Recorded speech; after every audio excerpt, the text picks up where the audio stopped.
సంవత్సరాల ముఖ్యమంత్రి పరిపాలనకి మరి అత్యంత అనుభవజ్ఞుడు అనుకునేటటువంటి చంద్రబాబు గారి పరిపాలనకు ఒకసారి మనం తేడా గమనిద్దాం. మన హయాంలో అనేకమైనటువంటి తుఫాన్లు వచ్చాయి, అనేకమైనటువంటి వరదలు వచ్చాయి, అనేకమైనటువంటి ఫ్లడ్స్ కూడా వచ్చాయి. ఏ రోజైనా సరే, ఏ ఒక్క తుఫాన్లోనైనా సరే, ఇదిగో నిన్న మొన్న విజయవాడలో వచ్చినటువంటి తుఫానులో ఉన్నటువంటి కన్ఫ్యూజన్, ఇంత దౌర్భాగ్య పరిస్థితి మనం గత 5 ఏళ్ళలో ఎప్పుడన్నా చూసామా? నేను అడుగుతా ఉన్నా చంద్రబాబు గారికి, మేము కూడా ఒక ప్రభుత్వాన్ని రన్ చేసాం. తుఫాన్లో, వరదలో, లేకపోతే అల్పపీడనాలు ఏర్పడినప్పుడు ఆ సంసిద్ధత, ప్రిపరేషన్ ఆఫ్ యాక్టివిటీస్ అనేది జగన్మోహన్ రెడ్డి గారు ఎలా చేశారో కల్లారా దగ్గరుండి చూసిన వాళ్ళు. ఆ ప్రిపరేటరీ యాక్టివిటీస్లో భాగస్వామ్యమైనటువంటి వాళ్ళు. ఎప్పుడైనా అల్పపీడనం అనౌన్స్ చేసిన మరుక్షణం, తుఫాన్ అనౌన్స్ చేసిన మరుక్షణం వెంటనే గౌరవ ముఖ్యమంత్రి జగన్మోహన్ రెడ్డి గారు ఆ రోజు రెవెన్యూ అధికారులు, మెట్రలాజికల్ డిపార్ట్మెంట్ అధికారులు, వ్యవసాయ శాఖ అధికారులు, యానిమల్ హస్బెండరీ ఫిషరీస్ అధికారులు, పంచాయతీరాజ్, మున్సిపాలిటీ కన్సర్న్ మంత్రులందరినీ కూర్చోబెట్టి ఏమేం చేయాలా, ఎలా చేయాలా, ఏంటి ప్రిపరేషన్, అడ్మినిస్ట్రేషన్ సైతం మనం డీసెంట్రలైజ్ చేసి సచివాలయ పరిధిలోనే ఒక ఫుడ్ ప్రిపరేషన్, ముందస్తుగా ఫుడ్ ఏర్పాటు చేసుకో, ఒక సచివాలయ పరిధిలోనే ముందస్తుగా షెల్టర్స్, అవసరమైన షెల్టర్స్, ఒక్కొక్క సచివాలయానికి ఎంతమంది ముంపు బాధితులు ఉంటారు అన్నటువంటి ఒక అంచనా ప్రకారం ఆ సచివాలయానికి ఎక్కడ షెల్టర్ అరేంజ్ చేయాలా, ఎక్కడ ఫుడ్ అరేంజ్ చేయాలా, ముందస్తుగా ఇంటింటికి వెళ్ళి సమాచారాన్ని ఇచ్చి, ముందస్తుగా దండోరాలు వేసి, ముందస్తుగా అవసరమైనటువంటి వస్తువుల్ని లేకపోతే ఇతరత్ర సామాగ్రిని ప్రొక్యూర్ చేసుకొని సర్వసన్నద్ధంగా ఉంటుంది. ఏ రకమైనటువంటి విపత్తునైనా బ్రహ్మాండంగా మనం హ్యాండిల్ చేయగలిగేవాళ్ళు. ఈరోజు ఉందా ప్రిపరేషన్? ఈ తుఫానుకు ముందు ఈ ముఖ్యమంత్రి ఒక్క మీటింగ్, ప్రిపరేటరీ మీటింగ్ పెట్టాడా అని నేను అడుగుతా ఉన్నా. రాష్ట్ర ప్రజలందరూ దీన్ని గమనించాలని కోరుతా ఉన్నా. అక్కడ ఎక్కడో ఫైల్స్ దగ్ధమైపోతే వెంటనే ఒక హెలికాప్టర్ ఇచ్చి ఒక సెక్రటరీకి, ఒక డీజీపీకి పంపించాడు ఆయన. అంటే వైఎస్ఆర్ కాంగ్రెస్ పార్టీ మీద కక్ష సాధింపు చర్య అంటే ఆయన ఎంత స్పీడ్గా రియాక్ట్ అవుతాడో చెప్తా ఉన్నా.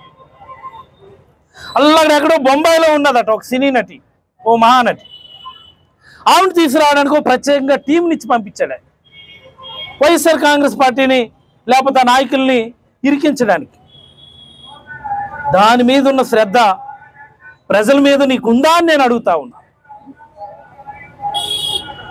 నువ్వు తుఫాన్ వచ్చి, వరదలు వచ్చి, ప్రజలందరూ ముంపులో కనీసం వెళ్ళడానికి, రావడానికి, తాగడానికి తిండి లేక, తాగడానికి నీరు లేక, తినడానికి తిండి లేక అల్లాడుతుంటే నువ్వు అప్పుడేమో రివ్యూ పెడతావా, అప్పుడేమో నువ్వు కంట్రోల్ రూమ్లు ఏర్పాటు చేస్తావా, అప్పుడేమో నువ్వు దానికి ఒక కంట్రోల్ రూమ్ కమిటీ అని వేస్తావా? ఏంటిది? ఏమిటిది? ఇది పరిపాలన? ఇది ఇంత దౌర్భాగ్యమైన స్థితిలో ఉన్నామా మనం?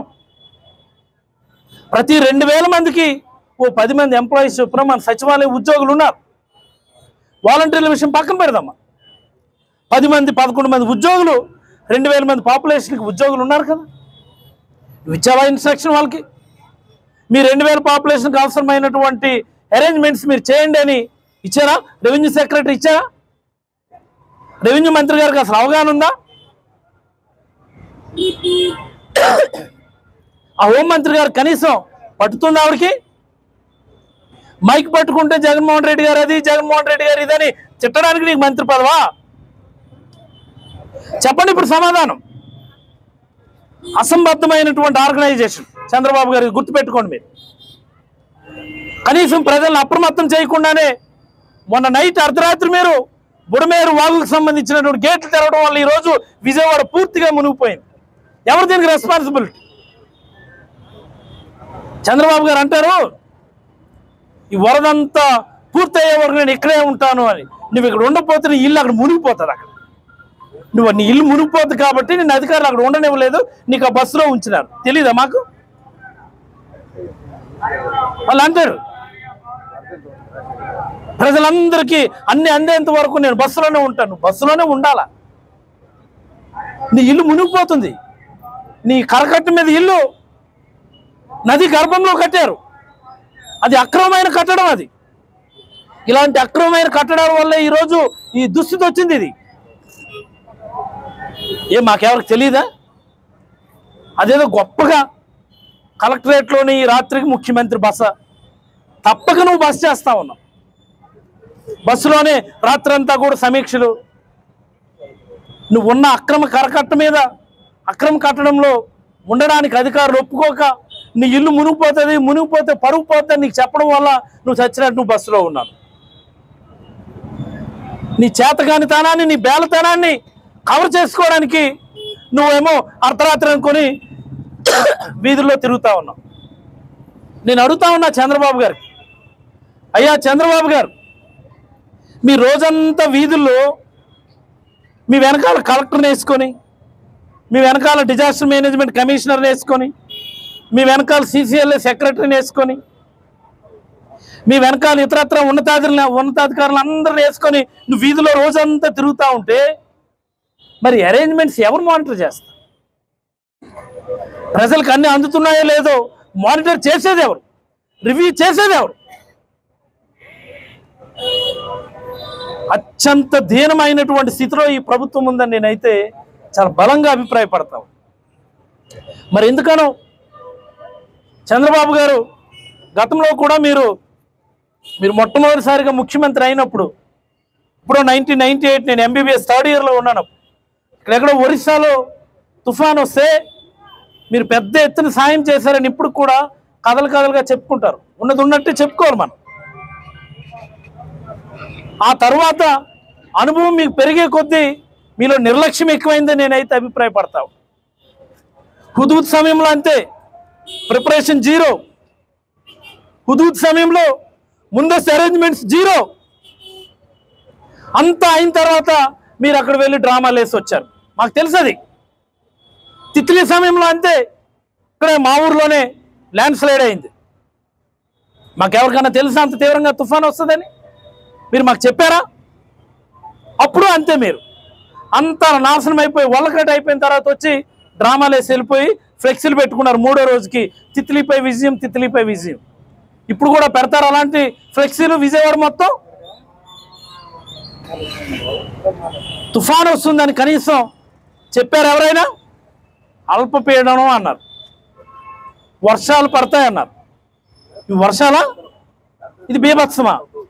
ఇంత బీభత్సం వస్తుందని, ఇంత బీభత్సం జరుగుతుందని ఎవరైనా ప్రజలు అప్రమత్తం చేశారా? ఇది ప్రభుత్వ వైఫల్యం కాదా? ప్రతి అడుగులో కూడా, ప్రతి క్షణం కూడా ప్రభుత్వ నిర్లక్ష్యం కొట్టొచ్చినట్టు కనిపిస్తూ ఉందని ఈ ప్రభుత్వానికి, నిజానికి ఈ ప్రభుత్వ వైఫల్యానికి ఇది ఒక మొదటి అడుగని నేనైతే బలంగా అభిప్రాయపడుతూ, రాజశేఖర రెడ్డి గారి స్ఫూర్తి జగన్మోహన్ రెడ్డి గారు మాత్రమే కొనసాగించారు. జగన్మోహన్ రెడ్డి గారి కోసం ఈరోజు ప్రజలు, ఈ క్షణం విజయవాడ ప్రజలు సైతం జగన్ బాబు ఉండుంటే నిజంగా ఇన్ని ఇబ్బందులు మనకు ఉండేవి కాదు. ఇంత నిర్లక్ష్యం ఎప్పుడు కూడా ప్రభుత్వంలో లేదు అన్నటువంటి మాట విజయవాడ ప్రజలందరూ కూడా ఈరోజు నోరు తెరిచి గొంతు చించుతున్నారని ఈ సందర్భంగా మీకు అందరికీ కూడా తెలియజేస్తూ సెలవు తీసుకుంటా ఉన్నా. ధన్యవాదాలు.